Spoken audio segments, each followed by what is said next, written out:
ఎవరికి చెప్పాకండి. దినకరన్నయ్య గారి భార్య స్టెల్లా దినకర్ గారు ఎవరికి చెప్పేవాళ్ళు కాదంట. అమ్మగారు పెళ్లి కాకముందు 12 ఏళ్ల వయసు నుండి ఒక ప్రార్థన చేసేవాళ్ళంట. దేవా, ప్రతి మంగళవారం ఉపవాస ప్రార్థన నుండి చేసేవాళ్ళంట. దేవా, నాకు ఉద్యోగం చేసే భర్త వద్దు.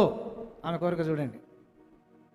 నీ సేవ చేసేటువంటి సేవకుడే నా భర్త కావాలి. నాకు మొదట పుట్టిన కుమారుని నీ సేవకే ఇచ్చేస్తా. నా సంతానం నీ సంతానమే ప్రభువా. ఏది ఏమైనా అద్భుతంగా దినకరన్నయ్య గారితో పెళ్ళైంది. బ్యాంక్ ఆఫీసర్ అయిన 500 మంది సిబ్బందికి పై అధికారి.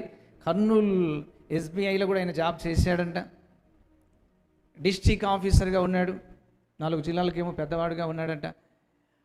ఇక దేవుడు పట్టుకున్నాడు. ఎవరి ప్రార్థన విని పట్టుకున్నాడు? అమ్మ ప్రార్థన విన్నాడు. దినకరన్ నువ్వు రిజైన్ చేయి అంటాడంట దేవుడు. ఈయన అంటాడంట, ప్రభు కావాలంటే 10 మందికి నేను డబ్బులు ఇచ్చి నేను సేవ చేయిస్తా, కానీ ఉద్యోగం లేకపోతే కష్టం ప్రభు అంటాడు. చేస్తావా, నీకు సమస్యలు పెట్టాలా అన్నాడట. ఎందుకంటే ఇక్కడ ఈమె ఒత్తిడి పెడుతుంది కదా, రిజైన్ చేయించు నేను చెప్తే వినడని. పరలోకంలో దర్శనంలో, ప్రభువా నువ్వు ముందు సంతకం చేయి, పిల్లలను నన్ను పోషిస్తాను, ఎందుకంటే నీ సేవకులందరూ డొక్కు సైకిల్ వేసుకొని పాత బట్టలు వేసుకొని బట్ట సంచి వేసుకొని తిరుగుతూ ఆడ ఇక్కడ 10 రూపాయలు 5 రూపాయలు అడుక్కొని బతుకుతున్నారు కానుకలు.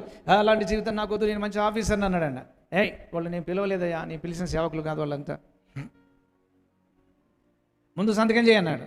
ప్రభువా నువ్వు చేస్తే నేను చేస్తా అన్నాడట.